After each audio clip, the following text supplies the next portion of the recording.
Salut les amis. Bon, alors il y a 2 ans, j'avais fait une petite vidéo sur comment faire un vélo avec un moteur d'overboard sur la roue arrière. Alors pendant 2 ans, je me suis bien amusé. J'ai fait des allers-retours à Paris de 40 km hebdomadaires. Ça fonctionnait très bien, c'était super. Bon, il y avait un petit défaut. Il y avait 2 défauts. Premièrement, par temps de pluie, ça patine. Ça, c'est quand même emmerdant.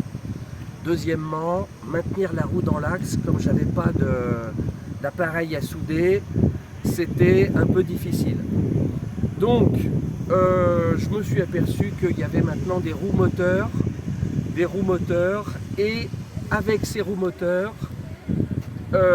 on peut maintenant faire des vélos électriques beaucoup plus simples, parce qu'il y a 2 ou 3 modules, et beaucoup plus simple. Vous trouvez ça sur The Good Corner pour pas cher du tout, des modules pas chers. Et maintenant, je vais vous montrer comment monter un vélo électrique pour pas cher et qu'il fonctionne très bien.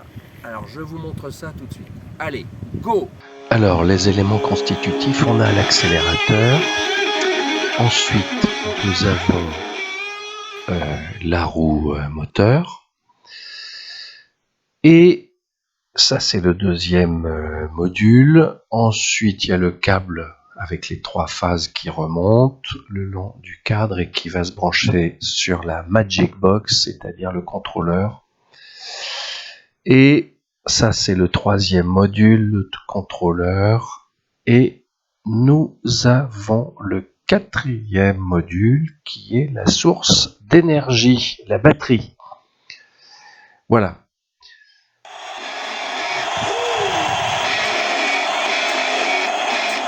Alors, la question est, pourquoi dépenser environ 100 € plus 15 jours de travail, alors qu'il est si simple de dépenser 800, 1200, 1500, 2000, 2500, 3000, 4000, 5000 balles pour se faire un moteur et un vélo électrique? C'est tout simple. Comme je l'ai dit précédemment, il n'y a que 4 modules.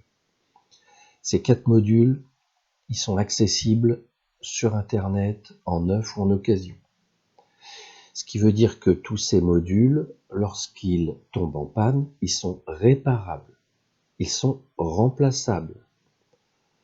Donc, on arrive à la notion de durabilité, d'obsolescence programmée qui là n'existe pas, puisque quand il y a un module qui tombe en panne, on le remplace, c'est 5 minutes, et 20 ou 40 €. Donc, réparabilité, remplacement possible. Donc, vous avez un vélo qui est, je dirais, presque éternel. Il est immortel, ce vélo, parce que, voilà, c'est le principe du modulaire remplaçable. D'ailleurs, si les voitures électriques étaient comme ça, la partie moteur et la partie châssis dureraient 1 million de kilomètres, et lorsque la batterie serait obsolète ou HS, on pourrait aussi la remplacer de la même façon. Bon, voilà.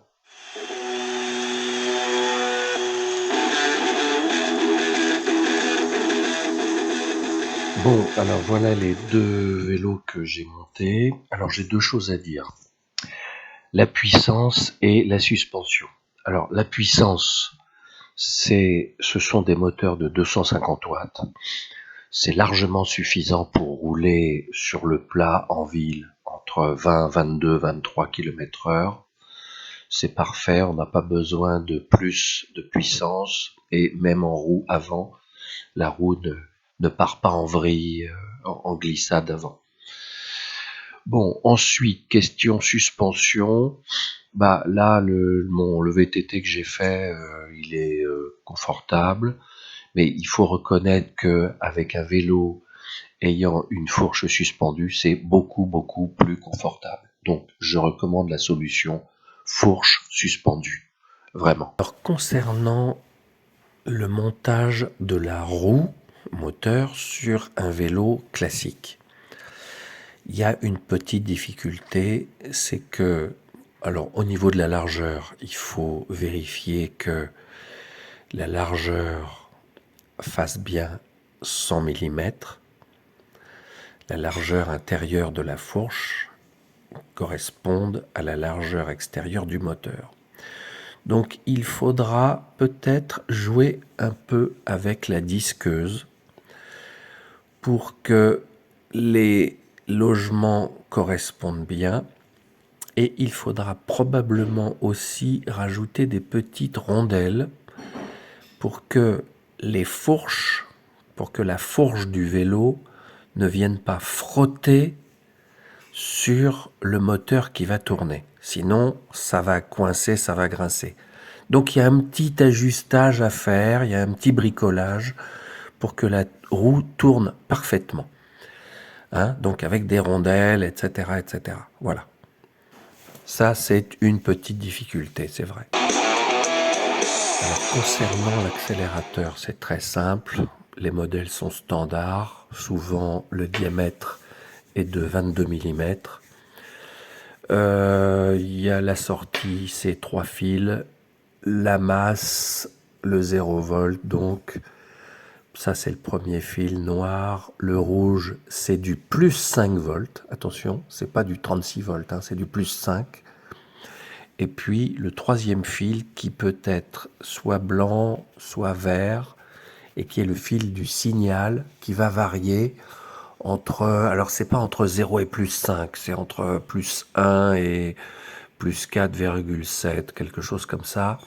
Ça d'ailleurs, si jamais il y a un problème de fonctionnement, vous pouvez tester avec un voltmètre que en fonction de l'angle de la poignée que vous tournez, vous avez bien une tension qui varie de, en gros, en très très gros, de 0 à plus 5. Voilà, ça vous prouve que l'accélérateur fonctionne, car si vous achetez un accélérateur sur Alibobo, il y en a qui coûtent 1 euro, mais qui sont de la cochonnerie. J'ai perdu 8 jours moi-même avec ça. Donc il vaut mieux peut-être en acheter un qui va coûter 15 euros, c'est vrai, sur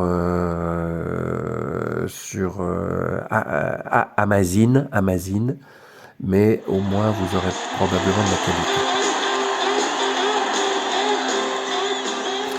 Alors la question, c'est la fixation du contrôleur sur le cadre. Alors moi j'ai trouvé 2 solutions. Première solution, c'est fixer, c'est prendre déjà une plaque de récup dans tout ce que vous voulez, hein, déchetterie ou autre. Donc vous prenez une plaque, soit vous la vissez sur le cadre en faisant des petits trous avec une perceuse, soit c'est l'inverse, vous percez la plaque en polystyrène ou en aggloméré plastique, parce qu'il ne faut pas que ça prenne l'eau, et vous l'installez, vous la fixez avec des serre-câbles. Donc ça branlote un petit peu, c'est pas très fixe, mais ça tient en fait, ça tient bien. Ensuite, vous vissez ou vous fixez le contrôleur dedans, dans la boîte de Tupperware que vous aurez préalablement acheté où vous voulez. Ensuite, vous achetez des petits accessoires électroniques comme un voltmètre et puis un petit contacteur Electric Lock qui vous indiqueront le niveau de charge de batterie et puis l'arrêt marche du contrôleur. Alors, pour fixer la batterie, c'est pas compliqué. Vous achetez des petites plaques, des cornières dans un magasin de bricolage. Vous profitez des petits trous pour le porte-bidon. Vous retaillez les plaques, vous les fixez suivant les dimensions de votre batterie. Et puis, une fois que les plaques sont fixées, éventuellement vous les peignez pour éviter la corrosion dans une jolie couleur. Et ensuite, vous achetez des straps de cycliste et vous pouvez tout simplement installer vos batteries dessus, fixer avec un strap, ça tient. Alors, concernant les batteries, qui dit batterie dit autonomie. Moi, je vais raisonner sur des modules de batterie d'overboard. Pourquoi ? Parce que ce sont les plus simples à trouver. Sur Allobibi ou Alibobo, on trouve des batteries d'overboard de capacité de 4,4 ampères-heure, ce qui fait environ 150 Wh. 150 Wh, vous avez une consommation au 100 km d'environ 750 Wh. Donc, elle tient environ 22, 23, 24 km. Ensuite, il y a des capacités, des batteries de capacité, la bleue là, celle qui est un peu plus haut, de 6 ampères-heure. Donc vous faites 30-32 km. Bon, l'avantage, c'est que au niveau autonomie, ces deux batteries-là vous donnent environ une autonomie d'environ 50 km.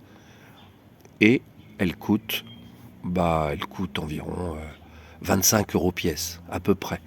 Mais il y en a à moins. Donc à vous de chercher. Attention, sur les sites, sur Alibobo, attention à la qualité. On peut avoir des surprises, des bonnes ou des mauvaises. Donc attention aux vendeurs. Prendre des vendeurs qui ont beaucoup de débit, avec des avis positifs, etc. Donc attention, moi je ne m'engage pas sur les vendeurs. Mais je dis simplement que des modules standards, vous en mettez une, vous en mettez deux, vous en mettez trois, avec une platine, des cornières, des cornières comme celle-ci, ou bien celle-ci. Ça se visse directement sur le cadre, c'est simple. Et comme ça, vous avez une capacité d'environ 60-75 km sans problème, et pour un coût d'un module d'environ 20 €, donc x2, x3. Je dirais pour 60 €, vous avez, là il y a une double batterie qui me donne environ 35 km. C'est des vieilles batteries d'overboard aussi, qui me donne, et que j'ai payé 10 €. Voilà, qui me donne une autonomie d'environ 35 km. Bien, alors là, nous avons un contrôleur. Alors on va faire contrôleur de base qui coûte environ 15 € sur un site internet bien connu. Alors, on va lister tous les brochages. Et puis, je vais vous dire ce qui sert et ce qui sert à rien. Bon, voilà. Là, vous avez une série de broches pour les freins. Moi, j'utilise pas. Pour moi, ça sert à rien parce que quand on roule à 20 km/h, on peut 20-22 km/h, on peut parfaitement s'arrêter. Ensuite, là, vous avez l'accélérateur. Donc, il faut faire attention à acheter un contrôleur avec cette broche. Accélérateur se dit throttle en anglais. Throttle. Très important. Donc ça, on va le connecter. Le self-learning, c'est aussi important. Si la roue démarre à l'envers ou ne démarre pas, ça peut être intéressant à utiliser. Vous le connectez et quand la roue a démarré pendant 10 secondes, vous le déconnectez. Ensuite, ça, c'est un connecteur pour le cruise. Bon, moi, pour mon vélo de base, le cruise, c'est le régulateur de vitesse. Pour mon vélo, j'ai dit c'est un vélo de base, je n'utilise pas ce connecteur. Ça, c'est un connecteur pour le point meter. Je ne sais pas à quoi ça sert. mais je ne vais pas l'utiliser. Ça, ces 3 connecteurs, ce sont les 3 connecteurs de la phase moteur. Donc ça, c'est évidemment le bleu, le vert, le jaune. Ça, c'est ce qui sort c'est ce qui va alimenter le moteur. Donc ça, on utilise naturellement. Ensuite, là, ce sont les connecteurs, les 2 connecteurs orange et noir pour l'antivol et les lumières. Ça, j'utilise pas non plus. Ensuite, là, ça c'est intéressant, c'est même indispensable, c'est l'électric lock, c'est-à-dire l'interrupteur électrique qui fait que vous mettez en marche votre vélo électrique. Hein. C'est l'interrupteur arrêt-marche. Donc ça c'est important, on utilise. Le noir et le rouge de la batterie, c'est l'alimentation. Donc là on l'utilise. Là c'est le connecteur de l'effet Hall. Moi, j'utilise pas. Il y a certains moteurs qui en ont absolument besoin, mais moi je l'utilise pas. Ça, et je dirais même que ça me bouffe un petit peu de puissance. Donc voilà, j'ai fait le tour. Ça, c'est le connecteur pour la vitesse. Mais moi, dans mon vélo basique, je n'ai pas de tachymètre, hein, d'afficheur de vitesse. Ça ne m'intéresse pas quand je roule à 20, 22 à l'heure. Ça n'est pas important pour moi.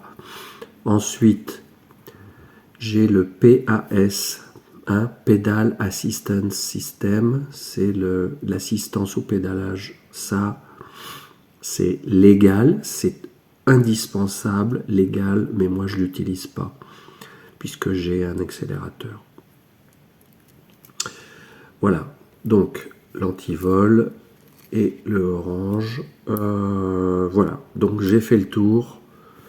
Pour résumer, ce qu'il faut utiliser, c'est les 3 phases moteurs, c'est l'alimentation plus-moins, c'est l'électric lock, l'interrupteur, et puis l'accélérateur. Voilà, c'est tout. Alors, ouvrons la boîte de Tupperware pour voir ce qu'il y a. Peut-être un sandwich que ma femme m'a préparé pour midi. Eh non, pas du tout. Not at all. Le contrôleur. Donc, dans le contrôleur, qu'est-ce que j'ai connecté? J'ai connecté le plus et le moins qui va à la batterie. C'est ce câble-là. J'ai connecté l'accélérateur qui se trouve là. L'accélérateur avec le plus, le moins et le signal d'accélération. À noter, c'est un signal 0,5 volts. Ensuite, il y a les 3 phases du moteur. Hein, c'est toujours le vert, le jaune et le bleu. À noter que je n'ai pas connecté les petits fils de l'effet Hall. Pour moi, ça ne sert pas à grand chose, voire à rien du tout. En plus, ça bouffe un petit peu de puissance. Donc tout le reste, s'il y a un truc qui est ultra important, c'est ce qu'ils appellent l'électric lock, le verrouillage ou le contacteur. C'est tout simplement un interrupteur on-off qui sert à alimenter, à autoriser le contrôleur, à démarrer le contrôleur. Hein, c'est juste un bouton marche-arrêt.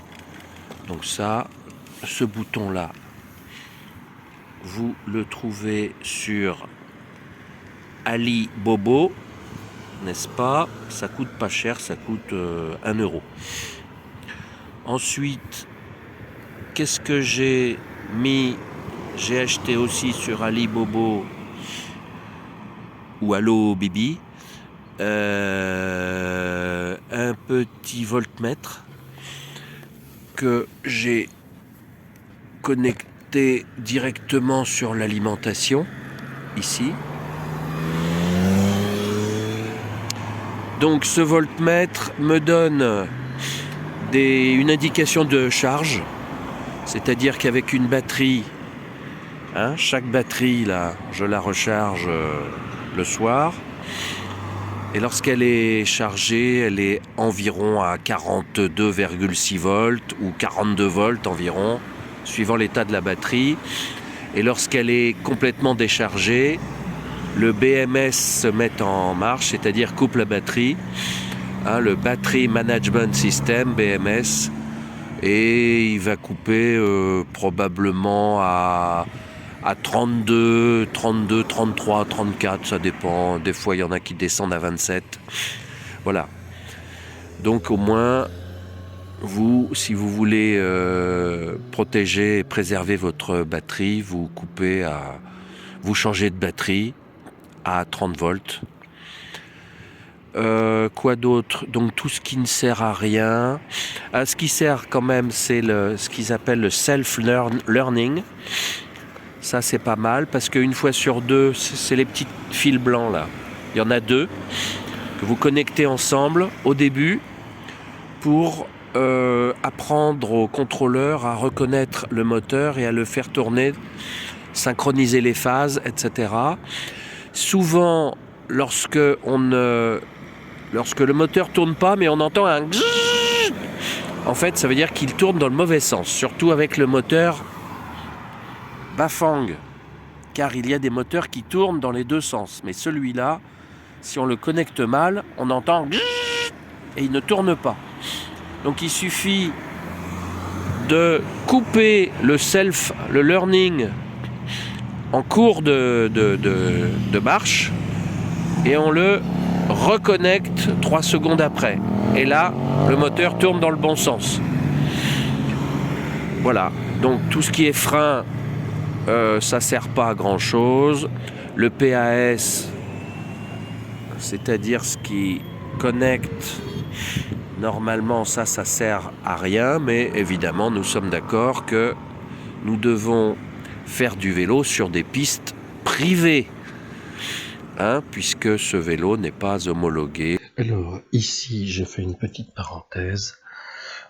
Si vous voulez faire un vélo homologué et autorisé, il faut vous acheter un capteur PAS, toujours sur internet, coût 2 €, et le connecter sur le pédalier. Le connecter, l'installer dans l'axe du pédalier. Ensuite, vous connectez le signal qui arrive du PAS sur le contrôleur. Voilà, et ainsi, les impulsions qui viendront de vos coups de pédale via le capteur iront au contrôleur qui ira, lui, donner des ordres de fonctionnement au moteur. Voilà, c'est tout.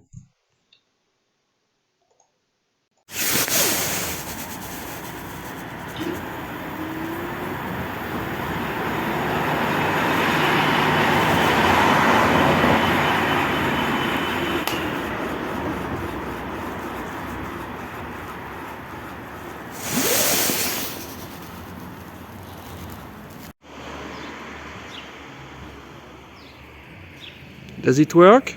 Yeah. Good.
revoilà Paris, après 21 km, petit arrêt en terrasse pour un déjeuner sympathique avant de repartir